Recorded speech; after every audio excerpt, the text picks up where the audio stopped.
Merci d'être là en tout cas. Et je ne sais pas si vous êtes prêts pour une grosse journée. On va vous parler que d'intelligence artificielle.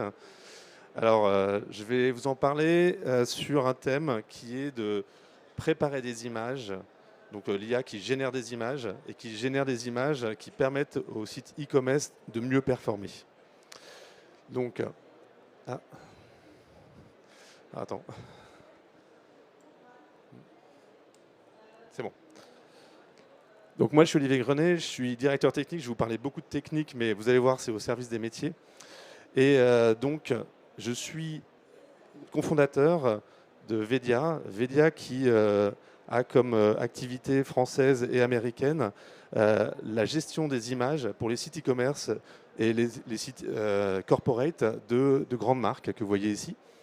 Et en fait, ces marques, elles ont en commun quelque chose, c'est qu'elles utilisent énormément les images sur tous leurs sites e-commerce et tous leurs sites corporate pour vendre, pour créer la relation, la proximité avec leurs clients. Et donc, c'est vraiment notre métier et c'est vraiment le fond de ce qu'on fait. Pour vous donner quelques chiffres, on est 150 personnes et donc on est dans 6 personnes. On a quelques années derrière nous d'existence avec plus de 6000 clients donc, qui utilisent notre solution pour gérer la multitude d'images qu'on va retrouver sur tout leur site e-commerce. Et voilà typiquement ce qu'on va trouver sur un site e-commerce. Donc des images, et ce qu'on souhaite en fait finalement, c'est une belle uniformité, c'est-à-dire quelque chose qui soit qui reflète la marque de l'entreprise, qui ait une certaine personnalité, mais aussi qui permette de retrouver facilement l'information dont on a besoin lorsqu'on est un utilisateur. Et lorsqu'on shoot soi-même ces images, générer toutes ces images ne pose pas vraiment de problème parce qu'on a des studios, on a des photographes, on a des agences qui vont régler, qui vont gérer en fait des guidelines très précises pour avoir donc exactement cette uniformité. Et le problème va plutôt se poser lorsque on va ouvrir une marketplace. Et là, on va essayer de demander à des fournisseurs tiers de respecter ces mêmes guidelines pour les référencer, toutes ces images, dans le site e-commerce. Alors, voilà ce qu'on va voir. Donc là, typiquement, notre client, il va demander d'avoir des images qui sont shootées sous fond gris, avec une position particulière de la personne, avec un fond homogène. Et voilà ce qu'un fournisseur peut envoyer. Alors que nous, forcément, ce qu'on voudrait, c'est plutôt ça. C'est donc quelque chose avec, là encore, un fond qui est tout à fait homogène, mais sans dégradé, avec un positionnement des personnes qui soit centré. Et donc, on a envie de travailler là-dessus. Alors, on pourrait retoucher une par une les images et créer en fait cette même uniformité à la main, et c'est ce qui a été fait jusqu'à présent. Ou alors on peut aussi mettre la pression sur ces fournisseurs de marketplace pour respecter les guidelines et leur renvoyer en fait tous les visuels qui ne sont pas carrés pour justement les aider et les aider à recréer cet univers visuel qu'on souhaite avoir, sachant que eux, ils ne travaillent pas forcément qu'avec une seule marketplace, mais avec beaucoup de marketplaces, donc ça leur occasionne du travail, et donc potentiellement on peut perdre des référencements. Donc on s'est dit, est-ce qu'on peut faire quelque chose là-dessus? Il y a un autre sujet également qui est, lorsque on a un site e-commerce, c'est d'avoir une imagerie assez complexe, assez riche autour de la fiche produit. On va avoir le packshot, bien sûr, mais on va avoir aussi beaucoup ce qu'on appelle des images d'ambiance, des natures mortes, des images d'usage. Et finalement, voilà, donc chez nos clients, une belle fiche produit avec des visuels complets. On va pouvoir naviguer dedans et se faire une idée. On va capturer l'attention du client pour créer un véritable engagement. Mais dans ce même site e-commerce, il y a à la fois ça et il y a également ce genre de produits. Donc ça, c'est des produits un peu orphelins en termes de shooting, où là, on a shooté juste le packshot. On a toujours besoin du packshot, mais vous voyez, il n'y a rien d'autre. Alors on pourrait se dire, on pourrait en shooter plein, mais dès lors qu'on est une grande marque internationale, on a un problème, c'est la langue en particulier, parce que là, on est en anglais, mais il faut faire la même chose avec le packshot en allemand, il faut faire la même chose avec le packshot en français. Et donc, ça fait beaucoup de travail. Et donc, on s'est demandé, nous, chez Vedia, nous, les spécialistes de la gestion des images, est-ce qu'on pouvait les aider là-dessus? Parce qu'en fait, voilà ce qu'on a envie de générer automatiquement avec de l'IA générative. Un produit en situation, avec différentes ambiances, et qui soit drivé comme ça par l'IA. Donc, je pense que vous avez tous un peu joué avec Midjourney ou avec d'autres systèmes, et vous avez dit, bon, voilà, ça y est, on est arrivé. Ce que je vais vous montrer, c'est quelque chose de beaucoup plus pratico-pratique, et c'est quelque chose où on va voir qu'il n'y a pas de magie en fait derrière tout ça, et que pour piloter vraiment l'intelligence, enfin l'IA générative, on travaille en fait avec des algorithmes très précis, très segmentés, quelque chose que vous pouvez reproduire chez vous, ou alors travailler avec nous ou d'autres fournisseurs pour créer ces mêmes systèmes. Donc, chez Velia, ça fait très longtemps en fait, qu'on travaille avec l'IA appliquée aux images, parce que ça a été là où l'IA s'est le plus naturellement développée. L'IA, c'est tout de suite bien appliqué aux images. Lorsqu'on a énormément d'images à gérer, on est passé d'abord d'une logique où l'IA décrivait les images. Ça permet, lorsqu'on a énormément d'images en vrac, de les classer automatiquement, de les labelliser.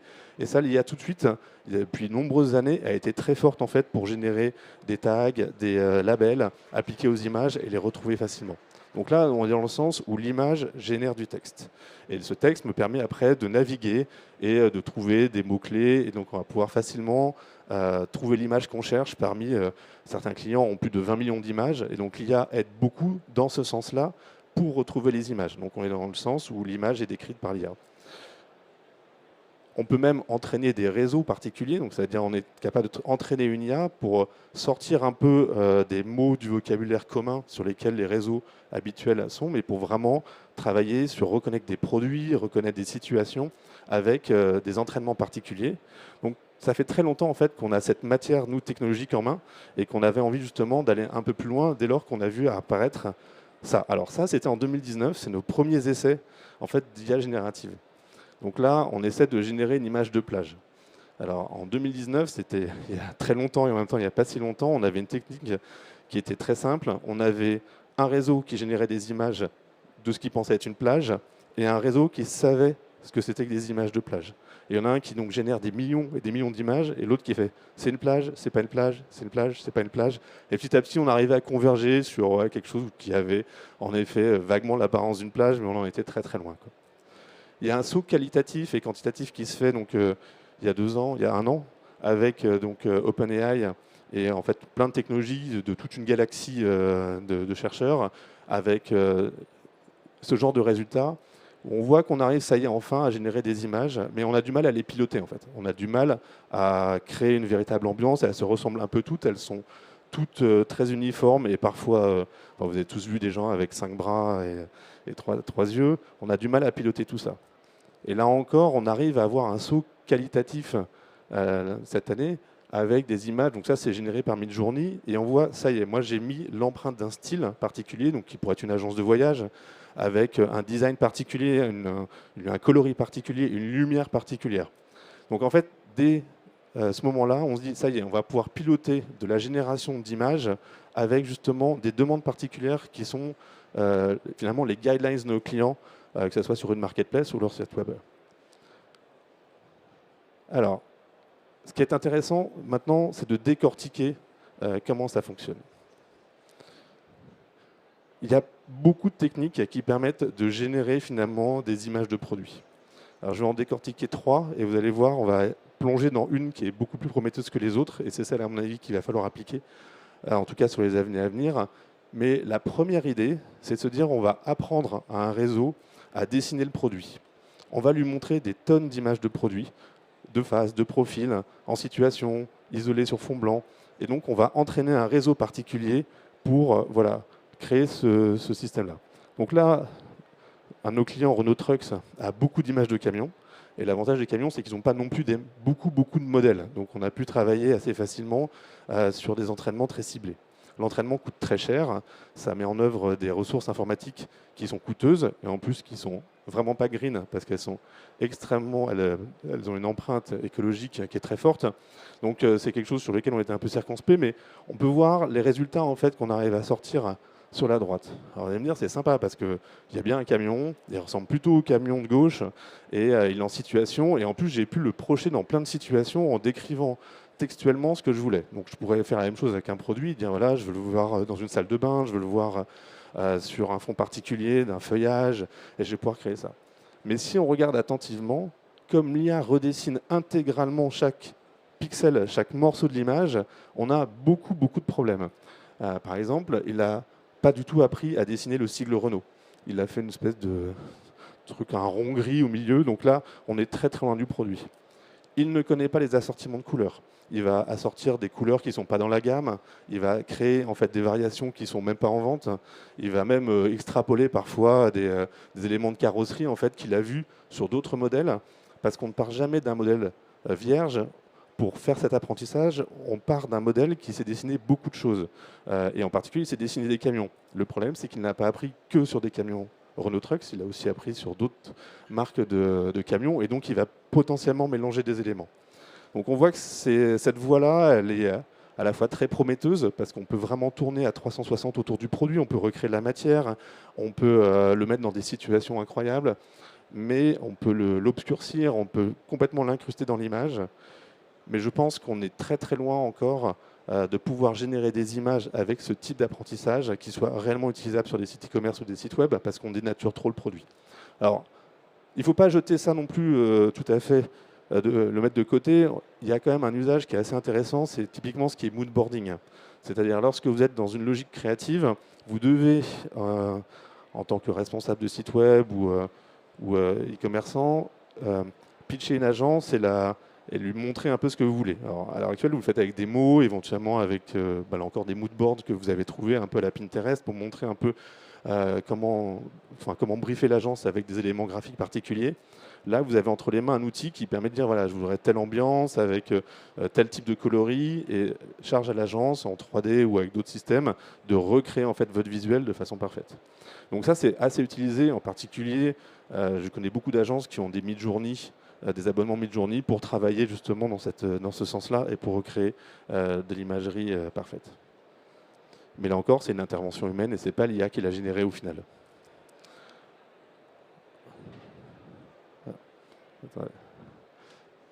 Faut pas que j'ai...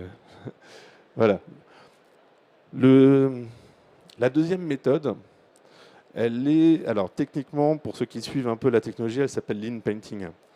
Le principe, c'est de protéger au maximum l'image et de la toucher le moins possible, mais d'arriver à l'incruster dans son environnement en indiquant à l'IA qu'il y a une espèce de zone protégée, là, qui serait en fait toute la chaussure ASICS, avec une zone de débordement en fait, où l'IA va devoir intervenir parce qu'il faut qu'elle l'incruste vraiment dans l'environnement.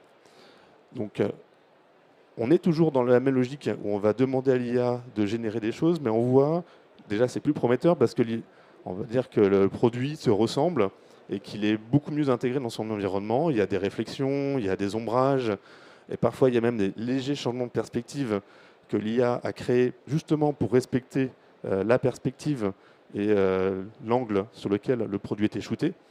Et on a donc tout cet environnement-là qui est assez intéressant. Mais si vous regardez de près, malgré toutes les précautions qu'on prend pour protéger l'image, il y a encore des incohérences. L'arrière de la chaussure là, est tout à fait dénaturé parce qu'il faut quand même que l'IA puisse intervenir sur cette zone. Et donc, elle va la redessiner pour incorporer des ombrages ou des réflexions. Mais voyez, on n'en est pas encore tout à fait là. Donc, c'est une technologie qui est assez intéressante et qui pourra peut-être aboutir à l'avenir. Mais on voit que là encore, on ne peut pas s'en servir pour gérer les images produits. Du coup, on va travailler différemment. On va vraiment protéger complètement l'image et on va avoir une technique qui permet d'avoir exactement ces résultats. Alors, ils sont un tout petit peu moins naturels que la slide précédente, si vous regardez bien, mais ils sont beaucoup plus prometteurs parce que là, l'image n'a pas été touchée d'un seul pixel, le produit est parfaitement intégré. Et donc, ce qu'on cherche à avoir, finalement, qu'est-ce qui fait qu'une image est bien intégrée dans un setup? C'est essentiellement l'ombrage, les réflexions, et une petite particularité pour les liquides, c'est ces fameuses réflexions qu'on va avoir, ça s'appelle des caustiques, et qui sont des réflexions comme si la lumière était concentrée à un point, par un point du liquide. Alors, comment est-ce que ça marche?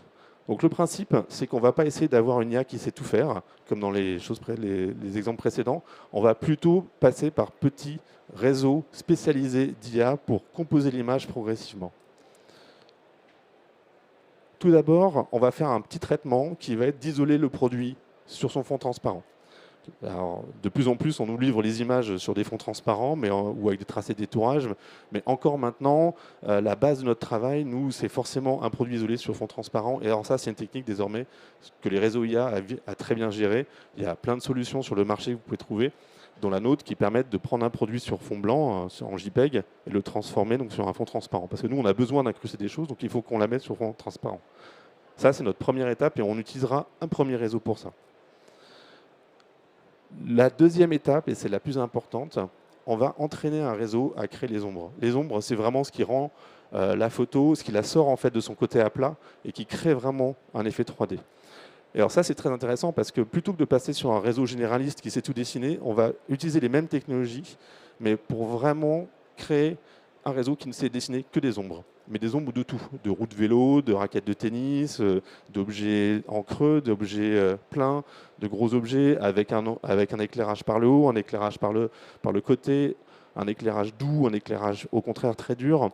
Parce que finalement, en fonction du rendu que vous voulez avoir, comme en 3D, on va voir ces différentes sensibilités. Et donc, on va créer ce réseau et on va superposer le produit, qui lui n'est pas dénaturé, et on va le mélanger avec l'ombrage. Et donc, on commence à avoir des résultats qui sont un peu plus convaincants, vous voyez, avec mon flacon de parfum.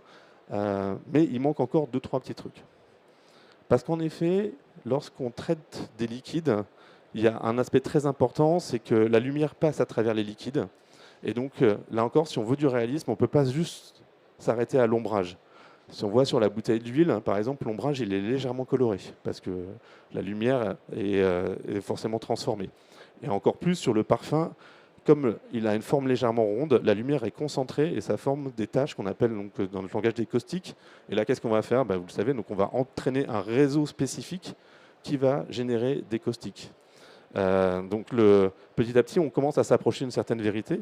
Et finalement, on arrive à la dernière étape où on va créer également des réflexions. Là encore, dès lors qu'on a des produits, surtout dans le segment luxe, on a envie de les positionner sur des surfaces plus ou moins rafraîchissantes. Et là encore, vous voyez, on arrive à créer un réseau qui va générer uniquement des types de réflexions. On lui a montré des tonnes de réflexions sur des surfaces aluminium, sur du verre, sur d'autres surfaces réfléchissantes pour créer en fait ce système-là. Et au final, on va composer ça avec un visuel qui, lui, est complètement sorti du premier réseau que je vous avais montré, donc qui génère des images, et on les superpose les uns aux autres. Et voilà ce qu'on va obtenir. Donc on arrive à avoir quelque chose où on est passé finalement d'un packshot très isolé sur fond blanc avec quelque chose qui est complètement intégré dans son environnement. Donc la bouteille de parfum, par exemple, du milieu, voilà, on voit qu'on a tous les éléments d'ombrage, de réflexion qui sont ajoutés les uns sur les autres et qu'on a conservé exactement la bouteille de parfum sans y toucher pas le moindre du monde. Donc on est vraiment sur le produit qui sera vendu, qui sera entre les mains du consommateur final. Et ça, donc, on peut en générer énormément. Et l'avantage, c'est que dans l'IA, en fait, à l'heure actuelle, il y a encore beaucoup d'interventions manuelles, ce qu'on appelle le cherry picking, c'est-à-dire on choisit les bonnes images et on peut vraiment, parmi toutes les propositions visuelles qui vont être générées par l'IA, choisir l'image qu'on veut avoir sur son site web et uniquement celle-là. Si vous avez un petit peu de temps, flashez ce QR code parce qu'on a une démo qui s'appelle vidia.ai et vous allez pouvoir naviguer. J'ai une démo juste derrière, il me reste encore 5 minutes pour la montrer, qui va vous montrer à quoi ça ressemble en fait en action. Donc vidia.ai, vous loguez avec votre compte LinkedIn ou votre compte Google et vous pouvez jouer avec. Et voilà ce que vous allez trouver. Donc une galerie finalement de produits, d'images produits qui sont isolées. Donc je vais en prendre un. Et sur le côté, il y a des inspirations de fond. C'est-à-dire que ce n'est pas exactement le fond dans lequel l'objet va être incrusté, mais je voudrais que ça ressemble à ça. Et là, qu'on fait tourner l'IA pour qu'on reprenne les motifs de la salle de bain et qu'on me génère, avec tout ce qu'on a appris tout à l'heure, exactement l'incrustation du produit dans ce fond-là. Donc, plutôt que de décrire avec du texte, je voudrais une salle de bain avec un mur de pierre, une ambiance assez claire, on va passer comme ça sur une image de base qui sera déclinée. Ça marche aussi avec d'autres éléments. Donc là, par exemple, je monte sur un pneu. Un pneu avec une route éclairée en soleil couchant par l'arrière. On va avoir exactement les mêmes travaux. Et vous voyez que si on regarde, on a bien ces images-là avec l'ombre qui s'est déployée. Et on a retrouvé notre ambiance qu'on souhaitait avoir. Et donc comme ça, on peut faire des déclinaisons en partant d'une image de base et en incrustant le produit complètement dans son environnement. Alors vous allez me dire, il y a un problème d'éclairage parce que c'est éclairé par derrière, mais on voit quand même que le pneu est éclairé par au-dessus. Nous, notre limite, c'est de ne pas toucher au produit en fait. On ne crée que de l'environnement autour pour surtout ne pas dénaturer ce qui va vraiment être référencé sur le site. Voilà. Allez jouer avec donc, le simulateur que je vous ai donné. Donc, vous pouvez naviguer, il y a 2 entrées, donc vous naviguez dans l'entrée produit et générer des images. Et donc je pense qu'on est juste au tout début en fait, de cette technologie. Et n'hésitez pas à venir nous voir sur notre stand D02 si vous voulez avoir une démo personnalisée avec vos produits, on peut voir comment ça fonctionne. Voilà. Merci beaucoup.